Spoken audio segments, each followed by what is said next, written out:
తిరుమల కల్తీ నెయ్యి వివాదంపై స్పెషల్ ఇన్వెస్టిగేషన్ టీం దర్యాప్తు కొనసాగుతోంది. ఈ సందర్భంగా సిట్ చీఫ్ సర్వశ్రేష్ఠ త్రిపాఠి విచారణకు సంబంధించిన అప్డేట్స్ మీడియాకి ఇచ్చారు. తిరుపతి పోలీస్ గెస్ట్ హౌస్ లో సిట్ సమావేశం జరిగింది. తిరుపతి ఈస్ట్ పిఎస్ లో కల్తీ నెయ్యిపై కేసు నమోదైంది. ఇన్వెస్టిగేషన్ ఆఫీసర్ ను అపాయింట్ చేశామని చెప్తున్నారు సిట్ చీఫ్ సర్వశ్రేష్ఠ త్రిపాఠి. కేసుతో సంబంధం ఉన్న అన్ని ప్రాంతాలకు వెళ్తామంటున్నారు ఆయన. అన్ని కోణాల్లో విచారణ చేపడతామని చెప్పారు సర్వశ్రేష్ఠ త్రిపాఠి. తిరుపతి ఈస్ట్ పోలీస్ స్టేషన్లో రిజిస్టర్ అయిన కేసు నంబర్ 470/24 కి ఇన్వెస్టిగేషన్ కోసం సిట్ ఏర్పాటు చేయడం జరిగింది. దాని పరంగా మనం నిన్న ఇక వచ్చాము.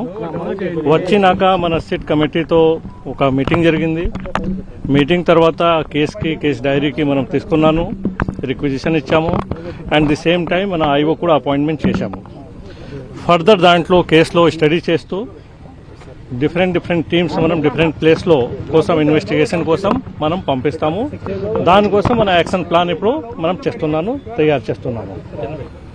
సిట్లో కంప్లైంట్ మనకేం వచ్చింది ఏఆర్ డైరీలో దాంట్లో కల్తీ నెయ్యి గురించి, దీని గురించి వేరియస్ ఆస్పెక్ట్లో అన్ని కోణాలతో ఏం జరిగింది, ఎలా జరిగింది మనం టీం ఫామ్ చేస్తూ ప్రతి ఒక్క సబ్జెక్ట్ మీద మనం దర్యాప్తు చేస్తాము.